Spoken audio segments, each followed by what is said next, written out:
Saudara kaum muslimin rahimakumullah, harta adalah amanat dan akan kita pertanggungjawabkan.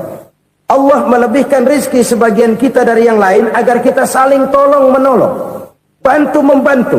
Nabi janjikan, siapa yang meringankan beban saudaranya muslim di dunia, Allah akan meringankan bebannya di akhirat nanti. Sebuah jaminan dari baginda Nabi. Si orang yang kita bantu barangkali tidak bisa membalas, Allah yang akan membalas lewat jalan lain yang tidak pernah kita sangka-sangka.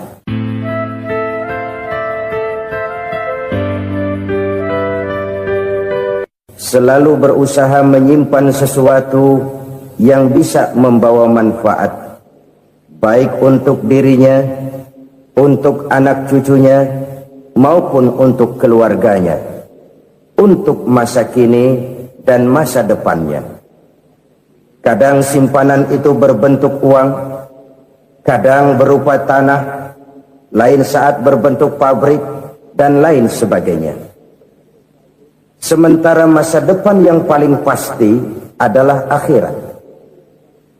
Jika untuk masa depan dunia, kita rela memeras keringat, membanting tulang, pergi pagi dan pulang petang, menyimpan uang, menyimpan tanah, menyimpan pabrik, pernahkah kita merenung, jika satu saat kiamat datang, kita dibangkitkan dari kubur masing-masing, berdiri di padang mahsyar untuk mempertanggungjawabkan seluruh kegiatan hidup kita di dunia ini, lalu kita akan menuju ke alam akhirat.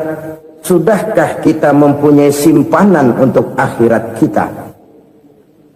Pada pertemuan kali ini saya ingin menyampaikan sebuah hadis di mana Rasulullah sallallahu alaihi wasallam bersabda, arba'un min kanzil jannah. Simpanan sorga ada 4 macam. Yang pertama, ikhfa'us sadaqah, menyembunyikan sedekah.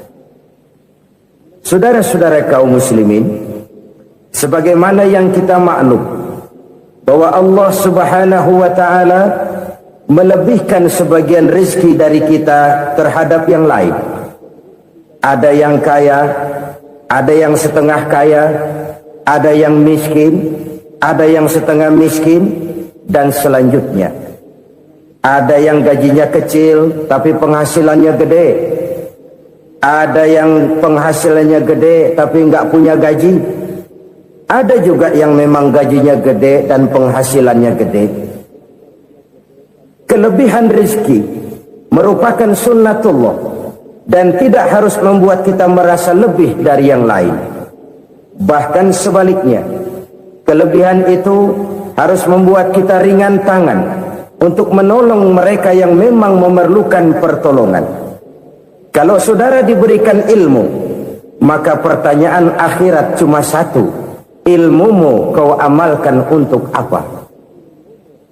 Kalau saudara diberikan umur yang panjang, pengadilan akhirat juga bertanya satu: umurmu kau habiskan di mana?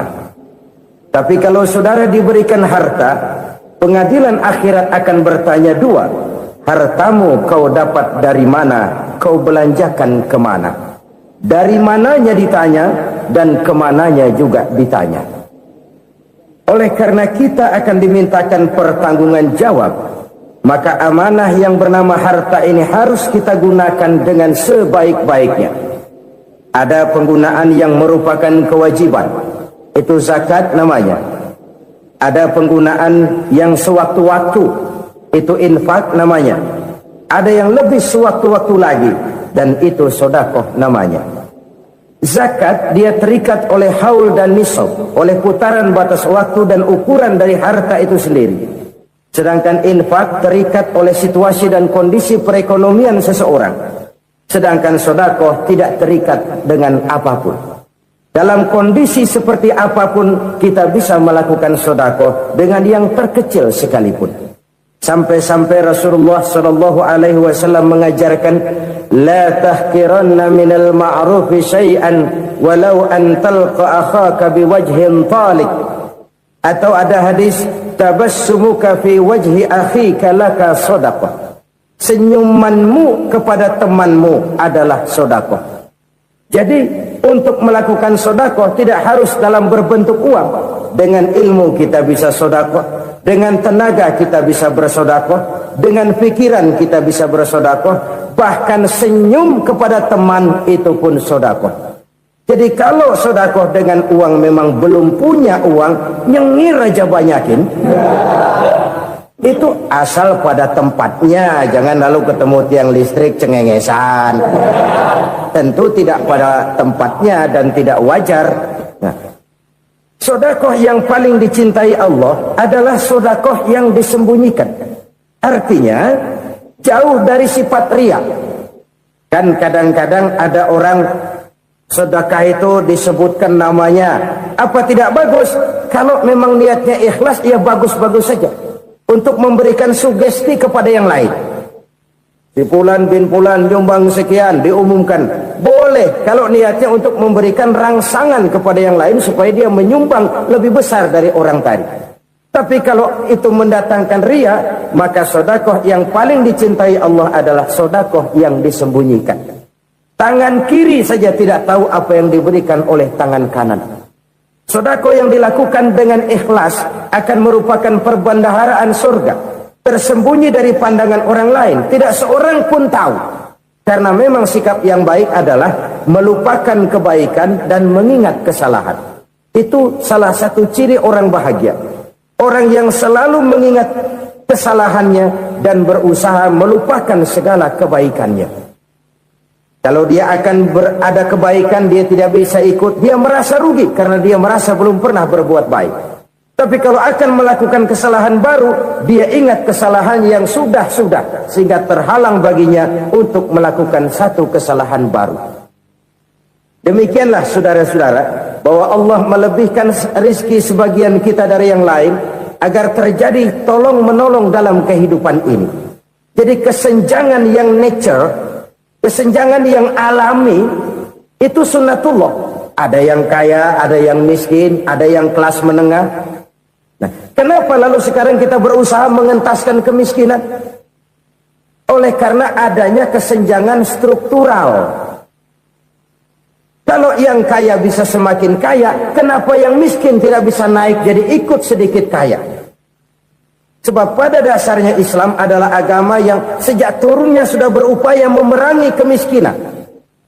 Bahkan dikatakan kemiskinan itu mendekatkan kepada kekufuran.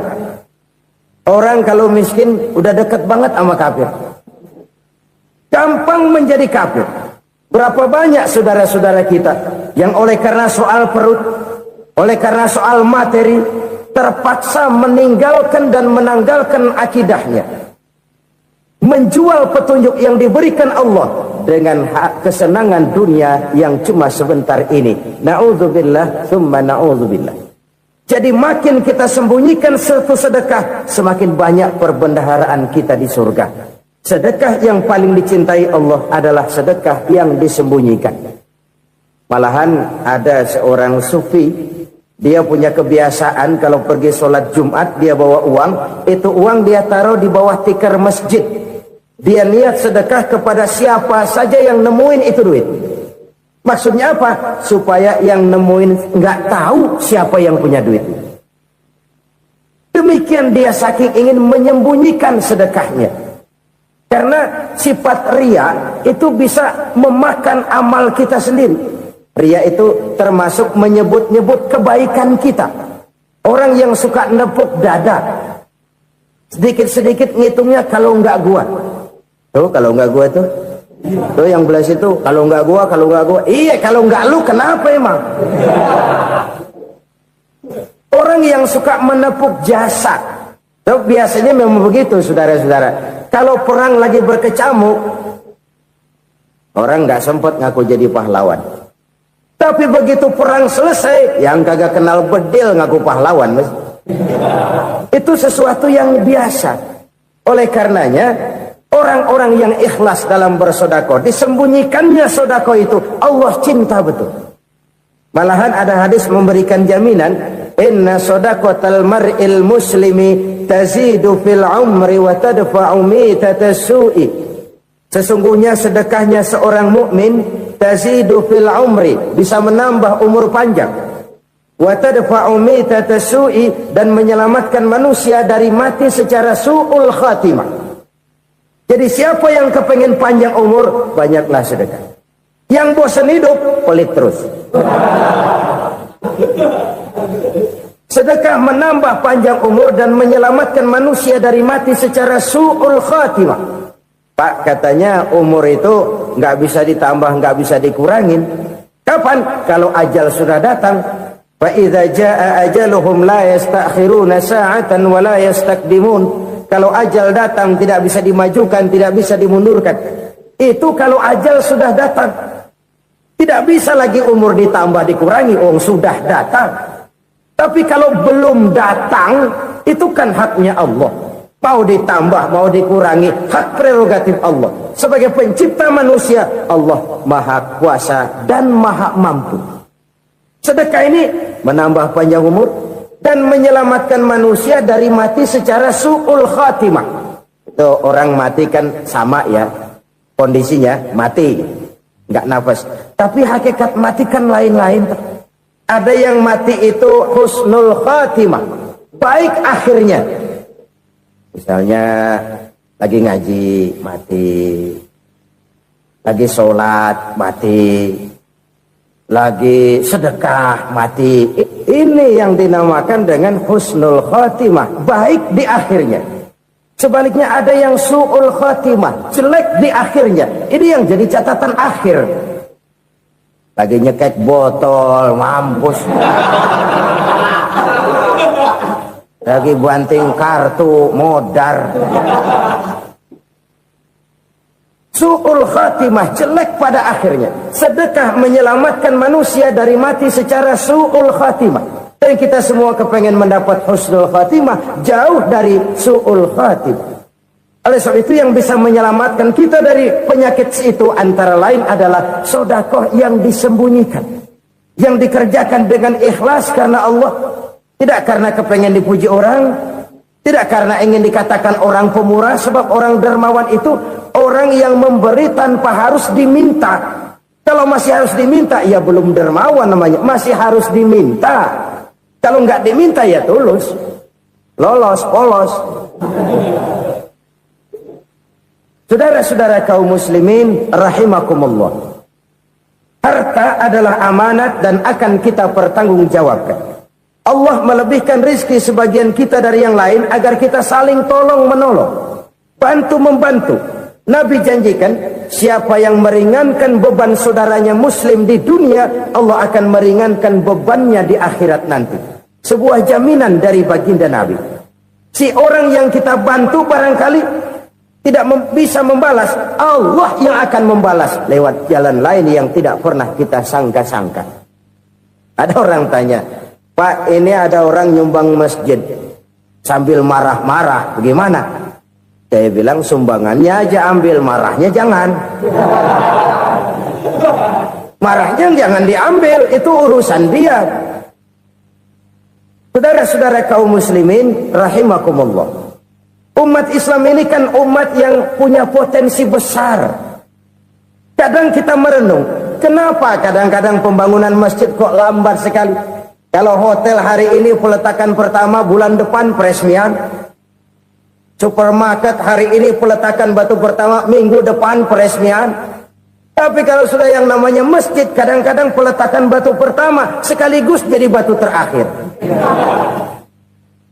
3 tahun, 4 tahun, campur nebar jalak di jalanan, duit dijaring kayak ikan sepat.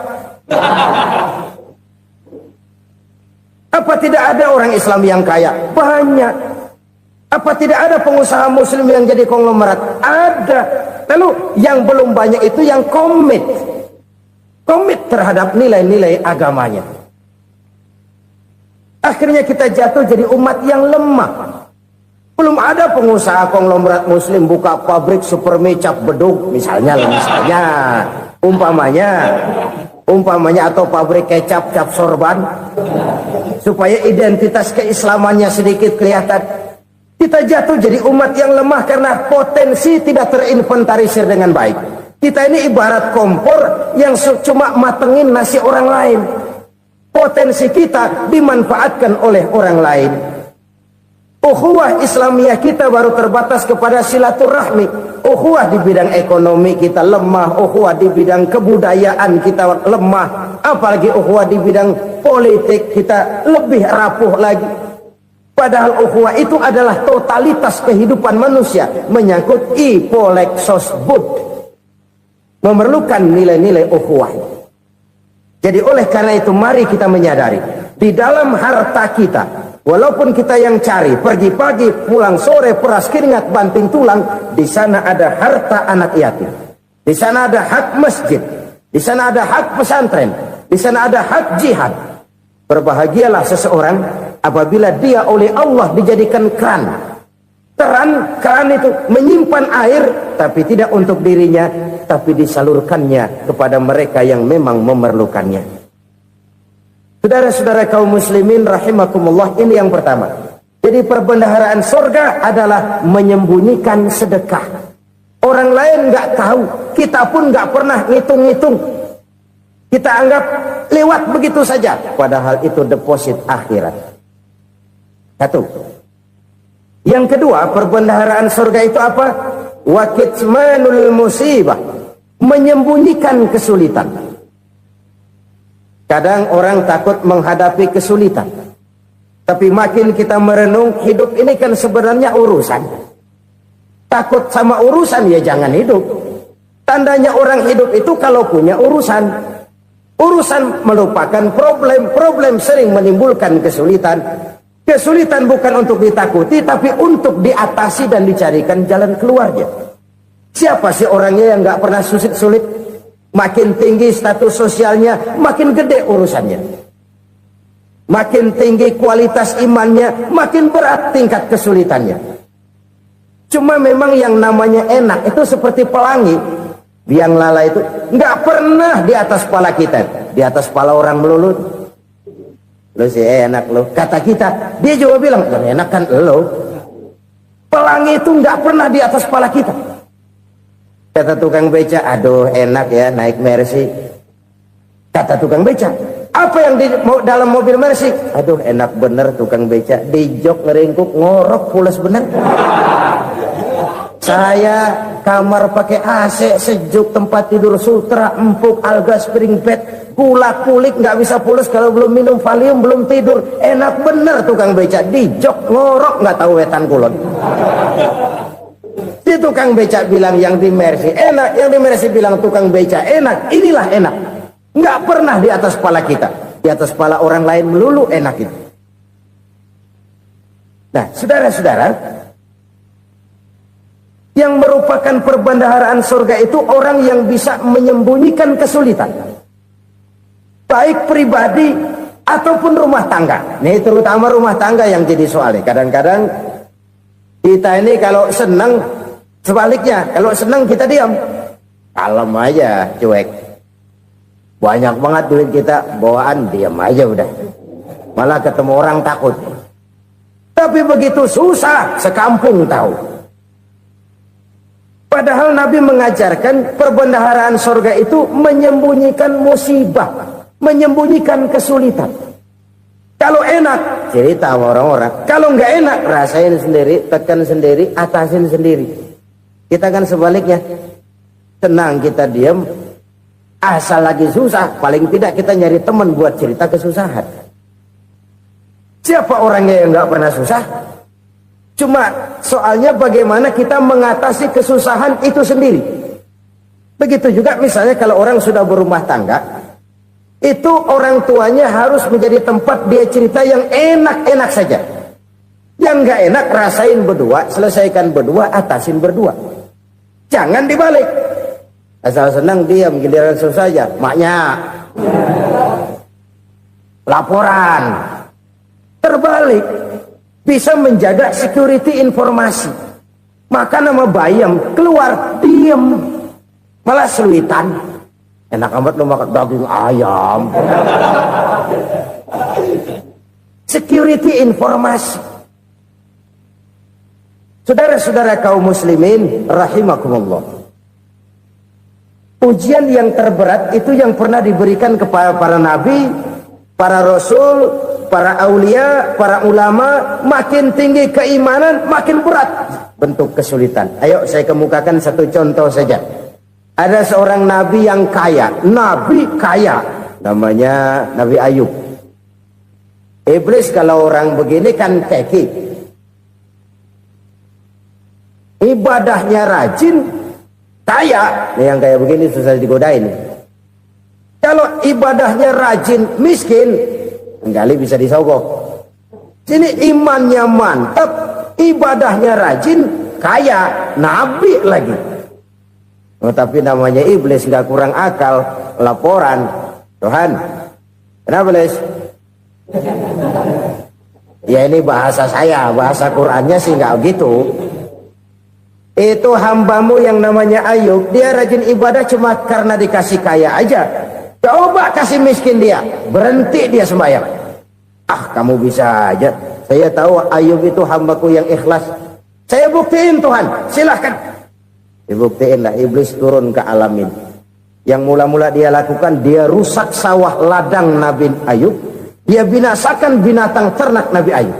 Sehingga dalam waktu singkat, jatuhlah Nabi Ayub dari orang paling kaya, jadi orang paling miskin. Beliau masih ibadah di mihrab dalam masjid. Datang iblis. Saudara Ayub, ya. Lagi ngapain? Ibadah. Nyembah Allah, nyembah Allah. Oh, percuma. Kenapa? Tuhan yang ente sembah nih, dia udah bikin miskin ente. Sawah ladang ente hancur lebur, binatang ternak binasa. Sekarang ente jadi orang paling miskin. Ngapain nyembah Tuhan kayak begitu? Tekor. Udah berhenti dah ibadah, berhenti ibadah. Ini iblis sama Tuhan laporannya lain, yang dikerjakan kepada Nabi Ayub juga lain. Benar begitu iblis, kata Nabi Ayub. Iya, sawah ladang saya habis, buras. Binatang ternak saya binasa, binasa. Saya miskin, bangpak. Apa jawab Nabi Ayub? Bukan innalillahi, ya ini hebat. Alhamdulillahillazi a'tani wa akhza minni. Segala puji bagi Allah yang telah memberikan harta kepada saya dan sekarang mengambilnya lagi. Alhamdulillah. Allah yang ngasih, Allah yang ambil. Itu mah urusan Allah. Iblis cuman ibadah jalan terus, sujud lagi Nabi Ayub. Iblis seleher gondok banget. Dasar Nabi nggak mempandai apa-apain. Miskin malah alhamdulillah. Allah yang ngasih, Allah yang ambil. Jadi kalau kita tidak komit, kita tidak terikat kepada kaya, miskin, senang, susah, apa yang bisa bikin kita susah? Jadikan kekayaan, kemiskinan, jadikan senang, susah sebagai anak buah yang bisa kita atur. Jangan kekayaan ngatur kita, jangan kemiskinan ngatur kita. Kita yang harus mengatur mereka. Senang, susah, kaya, miskin, bahagia, sengsara, jadikan itu anak buah yang bisa kita atur. Kalau sekarang kita kaya, lain saat boleh jadi kita miskin, semiskin-miskinnya. Allah yang ngasih, Allah yang ambil. Tenaga mana yang bisa menghalangi? Ibadah jalan terus. Iblis makin gondok. Dasar Nabi loh. Akhirnya apa? Nabi Ayub dikerjain, diberikan penyakit. Demikian fatal penyakitnya. Bayangin, udah miskin sakit. Masya Allah. Miskin sakit. Sakitnya nggak lama, kira-kira 16 tahun. Istrinya 3, 2 mental minta ceraiin. Ngerawatin laki bengek begini. Senang belum tentu, susah udah pasti nih. Cerai aja, cerai dah. Cerai. Tinggal satu Siti Rahmah yang setia menemani beliau. Sesetia-setianya hati perempuan. Satu saat Siti Rahmah bilang, "Bang, iya, abang kan Nabi bang. Lalu, namanya Nabi kan doanya jarang meleset bang. Maksud kamu minta kenapa sih sama Tuhan biar abang sembuh baik dah bang?" Siti Rahmah, iya. Saya sakit berapa tahun sih dah? 16 tahun bang. Sebelum ini saya sehat berapa tahun? Ya kira-kira 60 tahun bang. Nah coba ente banding-bandingin Rahmah. Saya dikasih sehat 60 tahun. dikasih sakit 16 tahun, sudah nggak sabar mau doa kepada Allah minta sembuh. Saya malu kepada Allah.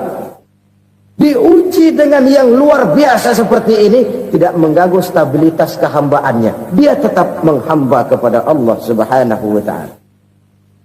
Saudara-saudara kaum muslimin rahimakumullah, kunci menghadapi kesulitan itu apa? Allah jelaskan dalam satu ayat, wa basyiris sabirin alladzina iza asabathum musibah qalu inna lillahi wa inna ilaihi raji'un.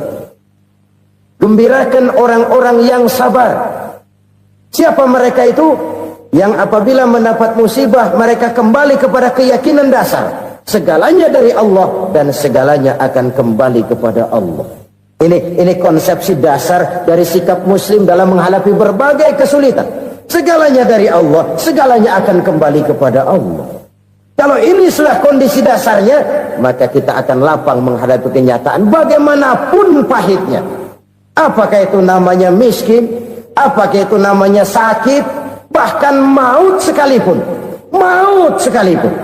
Segalanya dari Allah, segalanya akan kembali kepada Allah. Ini sikap hidup, bukan sekedar ucapan. Kita kadang-kadang menjadikannya sebagai ucapan. Mulutnya sih nggak berhenti, innalillahi wa inna ilaihi raji'un, tapi nangisnya terus gerung-gerungan. Bukan itu, ini kesadaran moral. Kalau segalanya dari Allah, segalanya kembali kepada Allah, kan sebenarnya cuma nunggu giliran. Hari ini saya nyembayangin dia, entah hari apa saya disembayangin orang. Hari ini saya antar dia ke kubur, entah hari apa orang nganterin saya ke kubur. Hari ini saya tahlilkan dia, entah nanti kapan orang tahlilkan saya. Segalanya dari Allah, segalanya akan kembali juga kepada Allah. Oleh sebab itu saudara-saudara, kesulitan bukan untuk ditakuti. Kesulitan justru untuk diatasi, dicarikan jalan keluarnya. Dan tidak ada orang yang tidak pernah mendapat kesulitan. Tidak ada. Semakin tinggi status sosial, semakin tinggi kualitas keimanan, semakin besar juga tingkat kesulitan. Hanya saja bagaimana cara kita mengatasinya. Dan Al-Quran menyatakan, inna ma'al usri yusra. Di balik kesulitan itu pasti ada kemudahan. Roda itu berputar.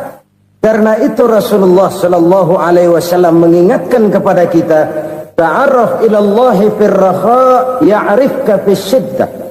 Ingatlah kepada Allah di waktu kamu senang, supaya Allah ingat kepada kamu di waktu kamu susah. Kalau waktu senang kita ingat kepada Allah, kita susah, Allah tidak akan meninggalkan kita. Tapi kalau waktu senang kita jauh dari Allah, sujud tidak sempat, dengan masjid jauh, ketika senang kita lupakan Allah. Nanti begitu kita susah, Allah lupakan kita. Dan itu menyakitkan. Oleh karena itu orang-orang tua kita dulu bilang, kalau lagi sehat ingat-ingat lu bakal sakit nanti. Kalau lagi kaya ingat-ingat satu saat kita bakal jatuh miskin. Bahkan kalau lagi muda ingat-ingat kita bakal tua. Dan yang terpenting, kalau lagi hidup ingat-ingat kita bakal mati. Saudara-saudara kaum muslimin rahimakumullah. Jadi yang kedua yang merupakan perbendaharaan surga, menyembunyikan musibah. Saudara-saudara kaum muslimin rahimakumullah. Hal ketiga yang merupakan perbendaharaan surga adalah wasilaturrahmi. Orang yang suka bersilaturahmi. Sebagaimana yang kita maklum bahwa manusia adalah makhluk yang disebut zon politika. Makhluk sosial yang tidak mungkin hidup sendiri-sendiri. Betapa dan siapapun kita memerlukan orang lain. Bodoh betul manusia kalau tinggal di tengah masyarakat tapi tidak mau bermasyarakat. Merasa hebat sendiri, pintar sendiri, gagah sendiri, kaya sendiri. Mungkin kalau mati juga ngubur sendiri. Jangankan kita di sini, di sorga saja Nabi Adam waktu sendirian bengong melulu, mondar mandir. Allah tegur dam sepi dam. Ya ini kalau bahasa saya. Iya Tuhan sepi nih, nggak ada coret-coretan pisan ini. Diciptakan Siti Hawa baru anteng Nabi Adam. Itu di sorga. Cobalah. Umpamanya saudara tinggal di Jakarta nih. Kayak bener. Apaan aja di Jakarta punya saudara dah. Jembatan Semanggi ambil. Monas, Buntel bawa pulang. Hotel-hotel ambil semua. Cuman tinggal di Jakarta sendirian. Apa enaknya? Betapa dan siapapun kita perlu orang lain. Tidak ada seorang pun yang bisa memenuhi kebutuhan hidupnya secara sendiri-sendiri. Nah, Islam telah menyelamatkan manusia dari ras diskriminasi. Mengikat manusia dengan persaudaraan yang berlandaskan kepada akidah. Karena itu dianjurkan bersilaturahmi. Bahkan Nabi menyatakan, Man arada ayyubsata lahu fi rizkihi wa yunsa'a fi atharihi falyasil rahimah.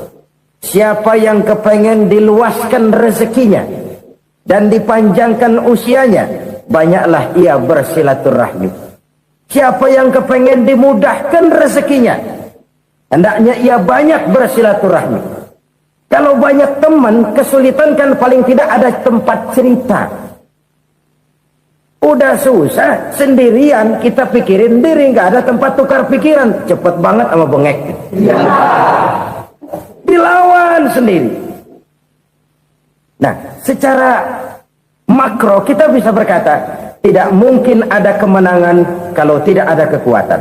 Tidak ada kekuatan kalau tidak ada kesatuan dan persatuan. Tidak mungkin ada kesatuan dan persatuan tanpa semangat silaturahmi. Kalau umat Islam mau menang, dia harus kuat. Kalau umat Islam mau kuat, dia harus bersatu. Kalau umat Islam mau bersatu, dia harus membudayakan silaturahmi ini. Bahkan sampai-sampai kata Nabi, kalau bisa cari nilai tambah. Apa? Silman qata'ak. Bersilaturahmilah kau kepada orang yang marah denganmu. Masya Allah, indahnya ajaran agama kita. Orang yang marah pun kepada kita, kata Nabi, kalau bisa bersilaturahmilah kepadanya, kepada orang yang marah itu. Di situ nilai tambah.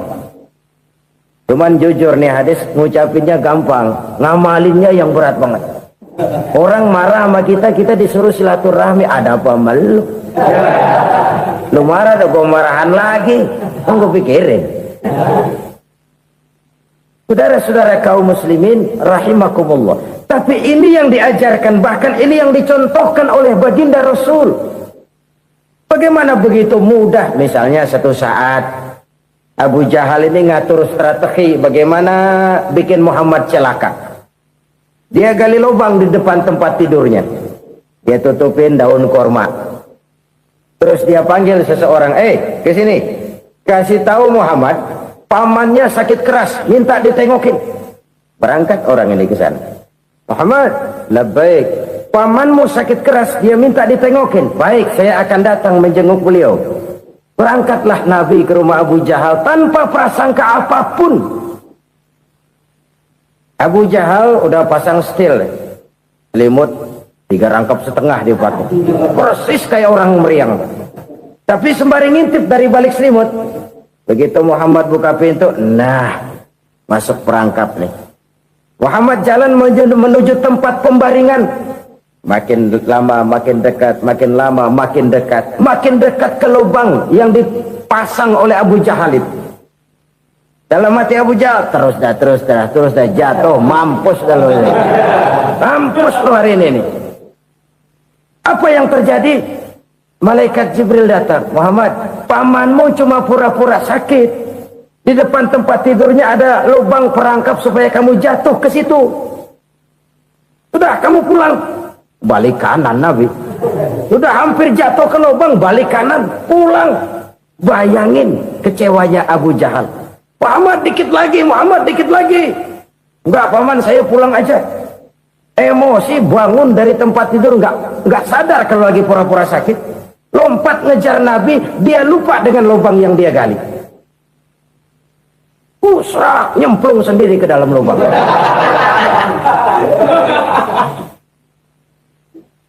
Nabi terus berlalu. Ini terjadi keanehan. Jatuh ke lubang yang dia gali itu sebenarnya nggak terlalu dalam ya, antara 3-4 meteran lah. Tolong, saya jatuh ke lubang ini. Datanglah pelayan-pelayannya itu. Angkat saya dari sini. Oh, yang ngulurin tambang. 1 gulung, belum juga nyampe itu tambah. Kurang, beli lagi ke warung. Sambung, ulur lagi, enggak juga bisa sampai. Wah, ini kerjaan Muhammad ini. Tolong, siapa salah seorang kamu ke rumah Muhammad, kasih tahu encangnya kecebur. Minta ditolongin. Sampaikan kepada Rasul. Kenapa? Pamanmu jatuh ke lubang, Muhammad minta tolong diangkatin. Tambang udah nyambung-nyambung nggak nyampe juga. Ya, nanti saya datang, saya tolong. Coba. Nyata-nyata orang berniat jahat mau mencelakakan dia. Datang dia menolong. Ini yang disebut air tuba dibalas air susu ya ini. Bukan sebaliknya. Air tuba dibalas air susu. Paman, kecebur ya? Iya Muhammad, tolonglah. Pegang tangan saya. Nabi ulurkan tangannya, nyampe, dipegang oleh Abu Jahal, diangkat ke atas, sampai atas. Apa kata Abu Jahal? Sihirmu memang hebat Muhammad. Udah ditolongin dikata sihir, yang enak kita kemplang kan itu orang begitu. Urusan apa? Tapi inilah akhlak. Kalau bisa kamu bersilaturahmilah dengan orang yang marah kepadamu sekalipun. Orang marah kita tetap baik. So, kalau kita berbuat baik sama orang yang memang baik, rasanya sih biasa-biasa aja. Orang baik kita baik lagi, ya draw aja, belum ada nilai tambah di situ. Baru ada nilai tambah kalau kita bisa berbuat baik kepada orang yang nyakitin kita. Itu namanya kita setingkat di atas dia. Dia sakitin kita, kita berbuat baik sama dia. Dia pelit sama kita, kita baik sama dia. Dia marahin kita, kita deketin dia. Di situ kita punya nilai tambah. Jadi siapa yang ingin diluaskan rezekinya, kata Nabi, dan dipanjangkan umurnya, hendaklah ia banyak-banyak bersilaturahmi. Sederhana sebenarnya silaturahmi, tapi silaturahmi membangkitkan semangat kesatuan dan persatuan. Kesatuan dan persatuan melahirkan kekuatan. Dalam matematika 1 ditambah 1 pasti 2. Tapi di tengah masyarakat 1 orang takut ditambah 1 orang takut, hasilnya jadi 2 orang setengah berani. Kenapa setengah berani? Karena udah berdua. Tadi pan takut sendirian, kalau dia kumpul turu-turu takutlah jadi berani. Kita yang lemah, kita yang tidak berdaya, kita yang miskin, kalau mau kompak bersatu, apa yang nggak bisa kita kerjain? Apalagi tinggal di kota besar, pilihan cuma 2. Bertahan atau minggir. Bertahan atau minggir. Untuk bisa bertahan harus mampu bersaing. Untuk mampu bersaing harus punya keahlian. Keahlian harus ditunjang dengan pendidikan, ditambah oleh kekompakan sebagai umat. Udah miskin mencar mulu, orang injek kita. Orang nggak pandang urusan apa malu. Oleh karena itu silaturahmi pada hakikatnya merupakan roh dari ukhuwah yang diajarkan oleh agama kita. Bagaimana Islam menyelamatkan masyarakat manusia dari ras diskriminasi, mengikat manusia, dan tidak ada persaudaraan yang lebih indah selain persaudaraan yang diikat dengan nilai-nilai akidah. Sepanjang orang di jalan Allah, itulah saudara kita. Keluar dia dari jalan Allah, selesailah persaudaraan sampai di situ. Karena itu, kalau ingin menyimpan sesuatu di surga, banyaklah bersilaturahmi. Datang ke rumah ini, datang ke rumah itu, dan lain sebagainya. Itu simpanan kita di akhirat nanti. Ini yang ketiga. Saudara-saudara, yang keempat, perbendaharaan surga itu apa? Wa qawlu la hawla wa la quwwata illa billah. Ucapan la hawla wa la quwwata illa billah. Ibadah kan ada yang berat, modalnya besar. Bangun masjid berat, modalnya besar. Bangun rumah sakit berat, modalnya besar. Ada ibadah yang berat tapi modalnya ringan. Misalnya puasa. Puasa itu berat, mengendalikan nafsu. Kalau sekedar nggak makan nggak minum sih enteng, mengendalikan nafsu. Itu jihad terbesar, tapi kan modalnya ringan, cuma niat saja. Ini ibadah berat, modalnya ringan. Ada ibadah yang ringan, modalnya juga enteng. Seperti termasuk ucapan la haula wa la quwwata illa billah. tanpa sadar. La haula wala quwata illa billah. Nyelengin tuh di surga. Nyelengin, kita nggak terasa. Nyelengin simpenan akhirat.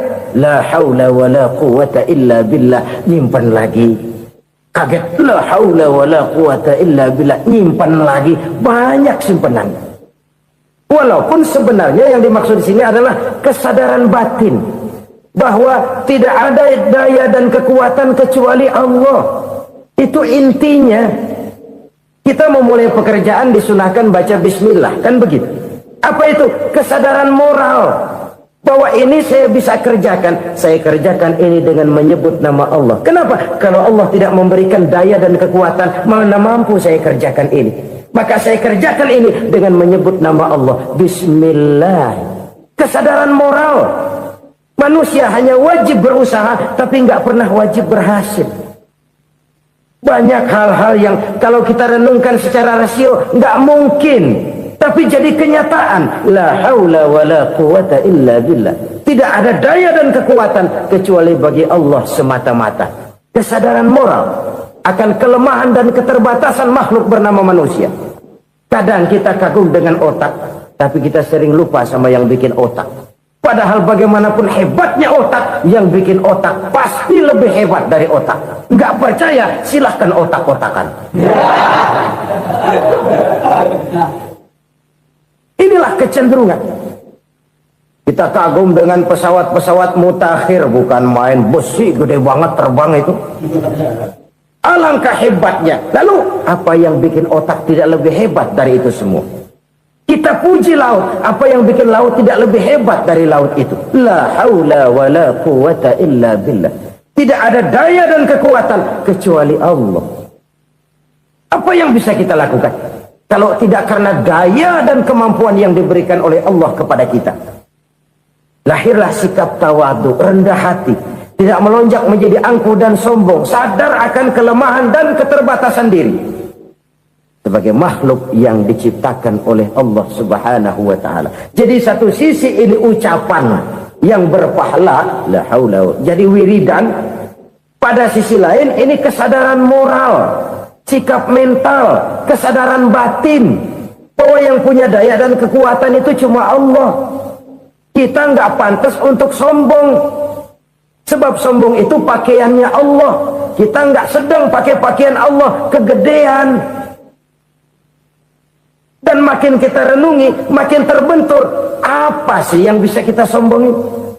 Kita mau sombong apa? Kaya? Pintar?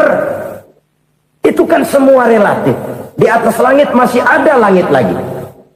Jadi oleh karenanya, marilah kita menyadari. Manusia hanya wajib berusaha, tapi tidak pernah wajib berhasil. Yang berusaha saja tidak wajib berhasil, apalagi yang tidak berusaha.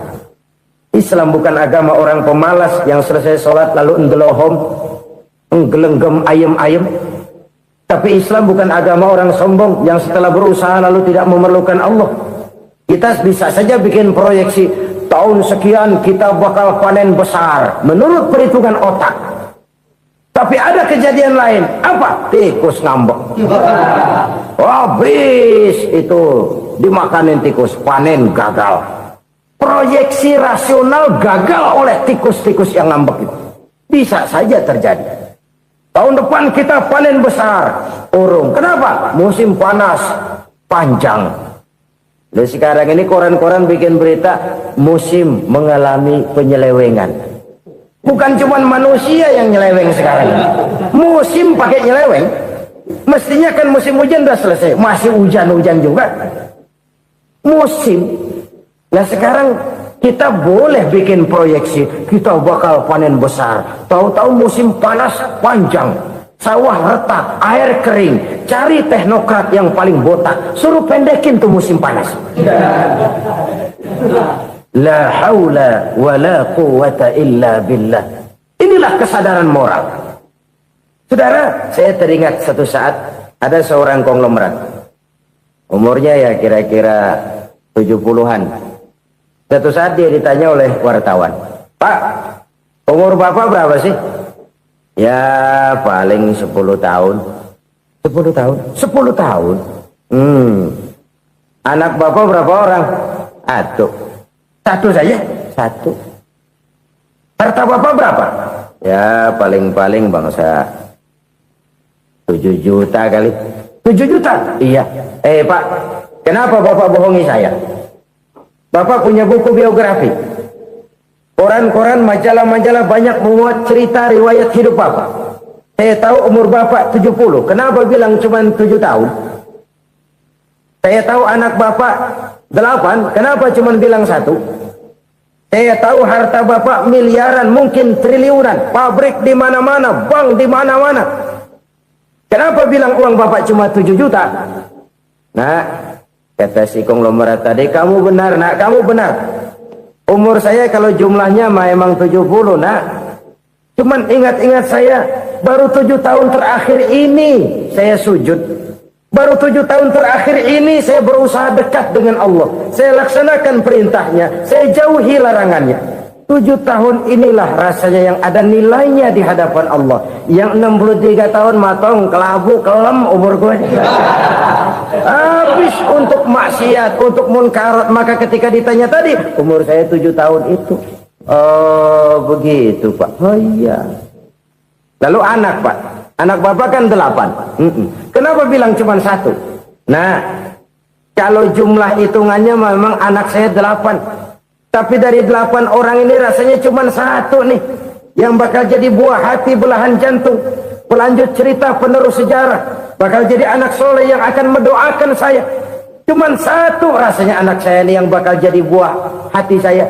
Besar-besaran saya. Yang akan mendoakan di kubur saya. Yang akan mendoakan di akhirat saya. Yang 7 orang mana? Masya Allah, yang atuh tenggeng, yang atuh nyekek botol mulu, yang atuh nggak karu-karuan.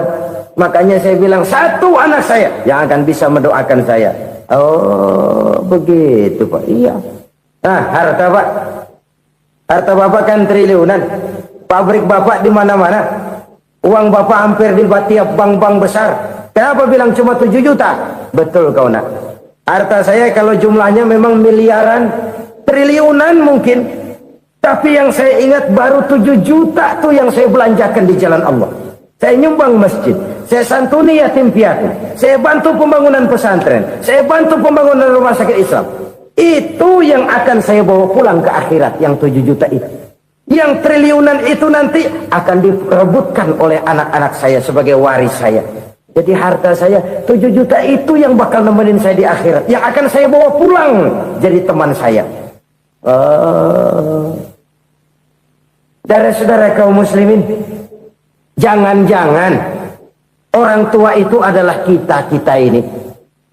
Jangan-jangan kita-kita ini adalah orang tua itu. Jangan-jangan itu potret dari diri kita masing-masing. Dari sekian umur yang diberikan Allah, berapa tahun yang ada nilainya di hadapan Allah? Dari sekian anak-anak yang merupakan amanah, berapa yang akan mendoakan kita sebagai orang tuanya menjadi anak soleh? Dari sekian banyak harta yang diberikan Allah, berapa yang akan kita bawa pulang menghadapnya nanti, yang kita belanjakan di jalan Allah? Ini sebuah potret kehidupan. Karena itu kita kembali kepada la haula wa la quwwata illa billah. Kita wajib berusaha, kita wajib berikhtiar. Selebihnya, segala daya dan kekuatan hanya milik Allah saja semata-mata. Satu kesadaran batin dari setiap pribadi muslim. Setelah ia berusaha dan berikhtiar, ia menyerahkannya kepada Allah Subhanahu wa ta'ala. Jadi, satu sisi ini merupakan wiridan ucapan yang mengandung pahala. Pada sisi lain, ini merupakan sikap batin dari seorang muslim di dalam ia menghadapi realitas kehidupan ini. Saudara-saudara kaum muslimin rahimakumullah. Kalau ini kita jadikan satu basis kehidupan, maka ini akan menyelamatkan manusia dari kemungkinan tergelincir menjadi orang yang lupa diri dan lupa darat. Sebab itu Imamul Ghazali berpesan, jadidis safinah fa innal bahra amiq wa khuziz zad fa inna safara ba'id wa khaffifil hamla fa innal hamla sadid. Perbarui selalu kapalmu karena lautan sangat dalam. Bawa bekal yang banyak karena perjalanan ini sangat jauh. Ringankan beban karena kebanyakan beban akan menyakitkan. Alangkah indah kalimat ini, alangkah dalam makna yang terkandung di sana. Perbarui selalu kapalmu karena lautan sangat dalam. Apa artinya ini? Jaga mentalmu baik-baik. Pelihara imanmu baik-baik karena hidup penuh cobaan seperti lautan. Kita kalau berlayar di lautan kan kadang-kadang tenang, angin bertiup sepoi-sepoi basah.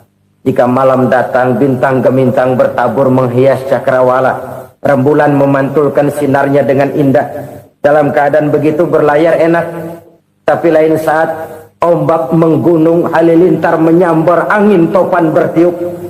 Berapa banyak sudah saudara-saudara kita yang tenggelam di lautan dunia tanpa sadar bahwa dia belum sampai kepada pantai yang akan dituju. Berapa banyak sudah saudara-saudara kita yang tenggelam di lautan dunia ini tanpa sempat bangkit lagi. Dia menyangka sudah sampai kepada tujuannya. Hati-hati kapal jangan sampai bocor karena lautan sangat dalam. Iman ini jaga baik-baik karena hidup penuh dengan ujian. Wa khuzizat fa inna safara ba'id. Bawa bekal yang banyak karena perjalanan sangat jauh. Saudara mau ke Bandung, bawa duit. Saudara mau ke Surabaya, banyakan lagi duitnya. Saudara mau ke Mekah, gepokan, iketan tuh duit, nggak lembaran lagi. Makin jauh perjalanan, makin banyak bekal yang harus kita bawa. Kalau saudara dari Jakarta mau ke Surabaya, kagak bawa duit berangkat juga, itu sih bukan berani namanya, nekat. Sampai Surabaya belum tentu, sengsara di jalan udah pasti. Kenapa? Nggak bawa bekal berangkat. Sama juga kita nih, misalnya belum sempat sembahyang, mati. Waduh, berani banget orang. Belum punya bekal, mati. Sengsara di jalan. Atau bekal tidak cukup. Dari Jakarta, saudara mau ke Surabaya, bawa duit 500 perak. Paling jauh Cikampek nyampenya itu. Paling jauh itu. Antara jauhnya perjalanan dengan bekal yang saudara bawa tidak seimbang. Hidup ini perjalanan panjang, a walking tour. Dimulai dari alam arwah, sebelum jasad diciptakan, roh diciptakan lebih dulu. Dari situ pindah ke alam rahim, dari alam rahim pindah ke alam dunia, dari alam dunia pindah ke alam barzah, baru menuju akhirat. Satu perjalanan panjang. Kalau bekal tidak bawa, sengsara di jalan. Bawa bekal yang banyak karena perjalanan ini sangat jauh. Wa khaffifil hamla, ringankan beban karena beban itu cuma akan menyulitkan. Kalau bekal itu sih keperluan, tapi beban nggak kita perluin, coba ngeberat-beratin. Apa ini beban? Dosa, kecurangan, kebatilan, kesoliman, ketidakadilan, kesewenang-wenangan. Itu akan jadi beban kita di akhirat. Alangkah celakanya, perjalanan panjang, bekal tidak bawa, beban kelewat banyak, alamat sengsara di jalan. Pahala tidak ada, dosa berlipat ganda. Na'udzubillah, summa na'udzubillah. Kalau kita rangkum nasihat Al-Ghazali dengan kisah si konglomerat tadi, kita akan mengambil kesimpulan. Pertama, bekal terbaik dalam menghadapi gejolak kehidupan ini tidak lain adalah iman. Yang kedua, pahala dan dosa. Dua hal kontroversial. Pahala adalah bekal, dosa adalah beban. Tapi kita sekarang kan tidak begitu terangsang kepada yang abstrak. Orang berlomba mencari yang konkret-konkret saja, yang real. Kalau memang dosa, benjol dong, kira-kira begitu. Kira-kira begitu. Persis orang Yahudi dulu. Orang Yahudi itu kan pernah minta kepada Nabi Musa, Ya Musa, lan nu'mina laka hatta narallaha jahrah. Musa, kami nggak bakal mau beriman kepada Allah kalau belum kami lihat Allah ada nongkrong di depan kami. Kalau memang Tuhan ada, taruh dong di depan kami. Mau yang konkret-konkret saja. Kalau memang dosa, benjol dong. Kalau memang pahala, berasa dong. Orang terangsang kepada yang real, yang konkret-konkret saja. Karena itu, untuk mengejar dosa, orang mau bayar. Tapi untuk mengejar pahala walaupun tidak bayar, orang segan. Ini yang dikatakan oleh Nabi, kamu mengharapkan ke surga tapi kamu berat melaksanakan sesuatu yang bisa membawa kamu ke surga. Kamu ingin jauh dari neraka tapi tiap saat kamu lakukan perbuatan-perbuatan yang justru menjerumuskan kamu ke neraka. Idda'aitum an-najata minan nar wa ramaitum fiha anfusakum. Kamu ingin selamat dari neraka tapi kamu lemparkan diri kamu ke neraka. Kamu ingin masuk surga tapi berat sekali kamu melakukan perbuatan-perbuatan yang bisa menyampaikan kamu di surga. Saudara-saudara kaum muslimin rahimakumullah. Jadi hal keempat yang merupakan perbendaharaan surga adalah la haula wa la quwwata illa billah. Satu sisi ini merupakan ucapan yang memperberat timbangan akhirat. Pada sisi lain ini merupakan sikap hidup seorang muslim. Kesadaran batin yang sangat dalam bahwa tidak ada daya dan kekuatan kecuali Allah. Dan itu kita simbolkan pada saat memulai pekerjaan dengan Bismillah, dengan menyebut nama Allah. Satu kesadaran moral, saya hanya bisa melakukan ini karena diberikan daya dan kekuatan oleh Allah. Lahirlah sikap tawadu, rendah hati, tidak melonjak menjadi angkuh dan sombong. Saudara-saudara, sampai sini 7 macam perkara yang merusak akidah dan keimanan, merusak amal perbuatan yang sudah kita kerjakan, merusak sendi-sendi kehidupan sosial, pendek kata merusak segala hal di dalam kehidupan kita.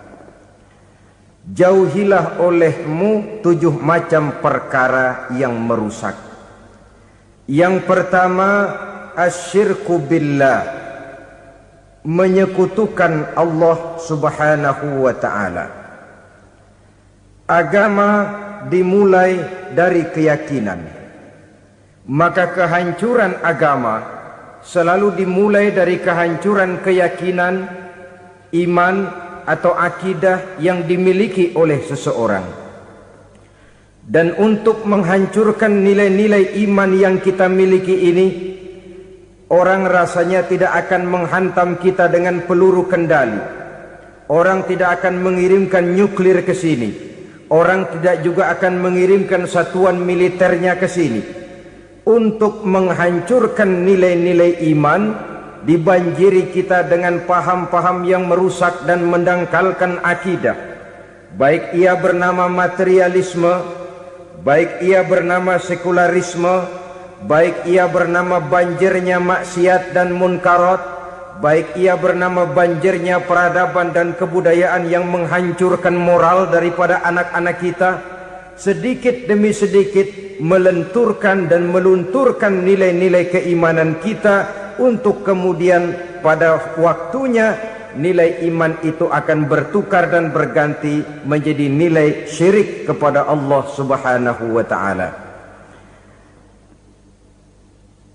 Atau pada sisi lain, menjadikan yang selain Allah sebagai tujuan akhir daripada kehidupan kita.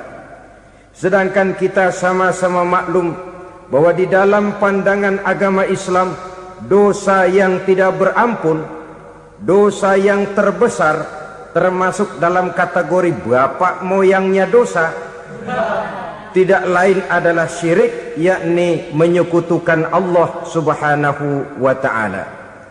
Pola penghancuran iman ini memang berstrategi.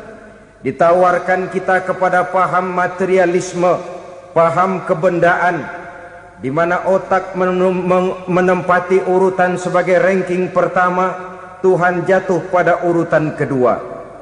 Lalu menyusul kepada paham sekularisme, Allah dipisahkan dari seluruh kegiatan hidup ini, untuk pada gilirannya menjadikan yang selain Allah sebagai tujuan akhir daripada seluruh kegiatan hidup kita. Oleh karenanya, kewajiban menjaga nilai-nilai iman ini merupakan kewajiban yang mulia tetapi berat, tidak hanya untuk kita, tetapi juga bagaimana mewariskannya kepada anak-anak kita, generasi yang akan datang. Orang-orang tua bijaksana yang diceritakan di dalam Al-Quran Kalau sudah berpikir tentang anak-anaknya, pertanyaan yang paling mereka risaukan ialah ma ta'buduna min ba'di. Anakku, kalau pada satu saat aku, ayahmu sudah tidak ada lagi di dunia ini, meninggalkan kamu semua, ma ta'buduna min ba'di, apa yang akan kamu sembah nak? Jikalau sekarang ayahmu masih mau ke masjid, masih mau melakukan rukuk dan sujud, masih beribadah menyembah Allah Subhanahu wa ta'ala, kalau orang tuamu sudah tidak ada, ma ta'buduna min ba'di, masihkah engkau mau datang ke masjid? Masihkah engkau mau rukuk dan sujud? Masihkah engkau mau menyembah Allah Subhanahu wa ta'ala? Pertanyaan ini yang dipikirkan oleh Nabi Yakub kepada putra-putranya. Pertanyaan ini yang diteruskan oleh Nabi Ibrahim kepada anak-anaknya. Pertanyaan ini yang diwariskan oleh generasi ulama salafus saleh kepada para generasi berikutnya. Bagaimana kita generasi sekarang? Kita orang-orang tua sekarang bukan berfikir ma ta'buduna min ba'di, malah yang kita fikirkan ma ta'kuluna min ba'di. Kalau bapak tidak ada nanti kamu makan apa nak? Perkara kamu nyembah apa, urusan nomor 18. Yang penting kamu nanti hidup bisa makan nak. Maka kita sibuk mewariskan harta kepada anak-anak kita. Kita sibuk mewariskan kebun dan tanah kepada anak-anak kita. Kita sibuk mewariskan pabrik kepada anak-anak kita, sementara kita lupa mewariskan intan yang paling mahal, mewariskan mutiara yang paling berharga, yaitu nilai iman kepada Allah Subhanahu wa ta'ala. Alangkah baiknya apabila warisan harta, warisan tanah dan kebun, warisan rumah dan pabrik didasari lebih dahulu dengan mewariskan nilai iman kepada Allah Subhanahu wa ta'ala.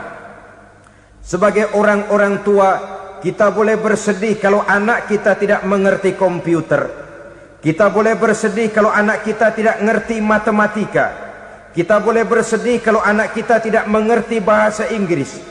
Tapi sewajarnya lebih bersedihlah kita orang tua jikalau mempunyai anak yang tidak kenal Allah sebagai Tuhannya, yang kemudian tidak mau rukuk dan sujud kepada Allah Tuhannya. Itulah kemalangan yang paling malang bila kita meninggalkan generasi yang tidak bertauhid kepada Allah Subhanahu wa ta'ala. Betapapun anak kita tidak ngerti komputer, saudara, paling-paling kerugiannya cuma kerugian dunia. Masuk dia ke alam barzakh, munkar nakir tidak akan sempat tanya kau belajar komputer apa tidak. Kumpul dia di padang mahsyar, malaikat juga tidak akan tanya matematikamu nilainya berapa. Yang ditanya kau kenal Allah, kau rukuk dan sujud kepadanya, kau pernah datang ke masjid.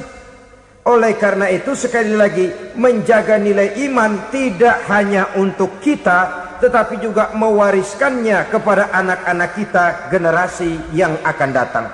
Sungguh kemalangan yang paling besar apabila kita meninggalkan anak-anak kita. Mereka kita tinggalkan lemah ekonominya, itu tidak baik. Mereka kita tinggalkan lemah otaknya, itu pun akan membuat mereka tertinggal oleh yang lain. Tapi yang paling celaka, jikalau kita tinggalkan mereka dalam kondisi lemah imannya, rapuh akidahnya, tidak baik dan tidak betul keyakinan hidupnya. Oleh karena itu Nabi berpesan, jauhilah 7 perkara yang merusak. Yang pertama, syirik kepada Allah Subhanahu wa ta'ala. Menyekutukan Allah baik dalam ucapan, dalam keyakinan, ataupun dalam perbuatan. Ini perkara pertama yang termasuk 7 perusak besar di dalam kehidupan. Kalau sudah jatuh kita ke lembah syirik, bagaimanapun banyak kebaikan yang kita kerjakan, berjiwa sosial, bertangan pemurah, gemar menolong orang lain, kalau memang dasarnya syirik, maka seluruh kebaikan kita akan hancur, tidak akan ada nilainya dalam pandangan Allah Subhanahu wa ta'ala.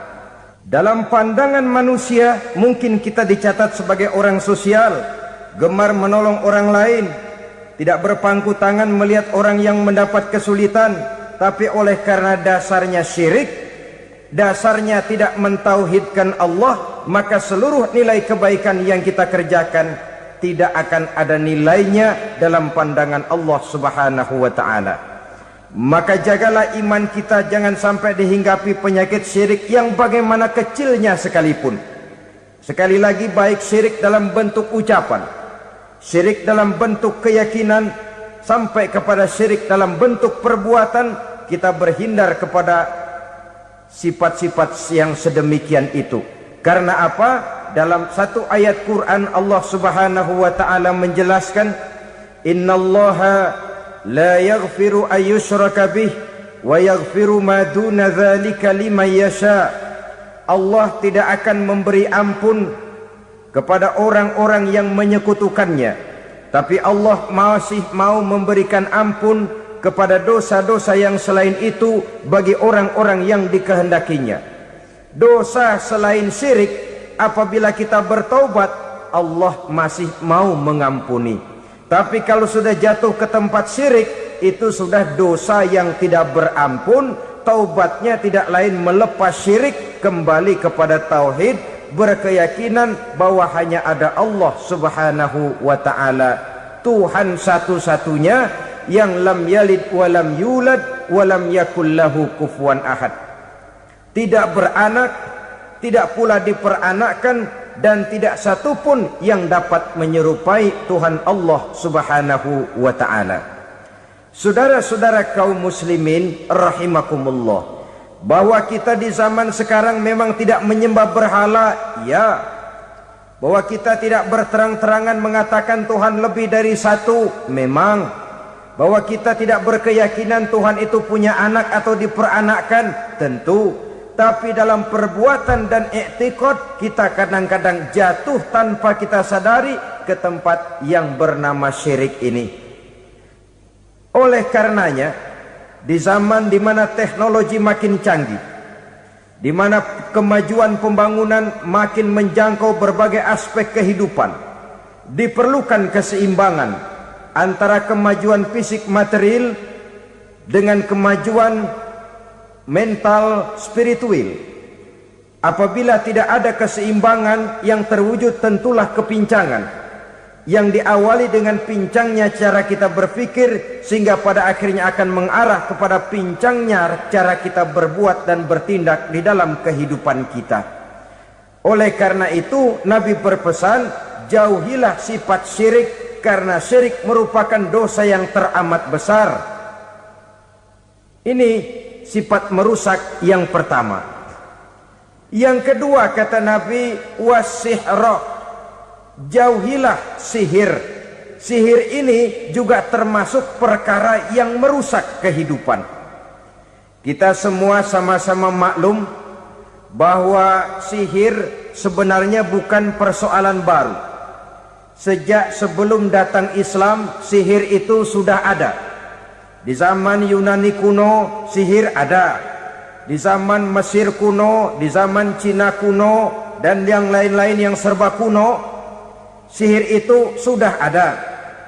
Bahkan para nabi pun, para rasul yang diutus oleh Allah Subhanahu wa ta'ala, senantiasa berhadapan dengan ahli-ahli sihir untuk menguji kebenaran dari misi yang mereka bawa. Sihir adalah perbuatan di luar kebiasaan yang bisa dikerjakan oleh ahlinya dengan bantuan jin atau setan. Hukum mempelajari sihir adalah haram, mengamalkannya lebih haram lagi. Sebab itu saudara-saudara, sihir merupakan perbuatan merusak yang harus kita jauhi. Ciri-ciri daripada perbuatan sihir, pertama, ia mengandung tipuan, bayangan khayal. Di zaman Nabi Musa misalnya, orang melihat tambang-tambang itu seperti ular. Nabi Musa melayangkan tongkatnya menjadi ular-ular besar yang memakan ular-ular kecil ciptaan tukang-tukang sihir Fir'aun tadi. Lalu sihir bisa terjadi dengan bantuan jin kafir atau setan. Kemudian ciri yang ketiga, sifatnya halus dan tersembunyi. Taruh kata 7 macam perkara yang merusak. Merusak akidah dan keimanan, merusak amal perbuatan yang sudah kita kerjakan, merusak sendi-sendi kehidupan sosial, pendek kata, merusak segala hal di dalam kehidupan kita. Jauhilah olehmu 7 macam perkara yang merusak. Yang pertama, asyirku billah, menyekutukan Allah subhanahu wa ta'ala. Agama dimulai dari keyakinan, maka kehancuran agama selalu dimulai dari kehancuran keyakinan, iman atau akidah yang dimiliki oleh seseorang. Dan untuk menghancurkan nilai-nilai iman yang kita miliki ini, orang rasanya tidak akan menghantam kita dengan peluru kendali. Orang tidak akan mengirimkan nuklir ke sini. Orang tidak juga akan mengirimkan satuan militernya ke sini. Untuk menghancurkan nilai-nilai iman, dibanjiri kita dengan paham-paham yang merusak dan mendangkalkan akidah.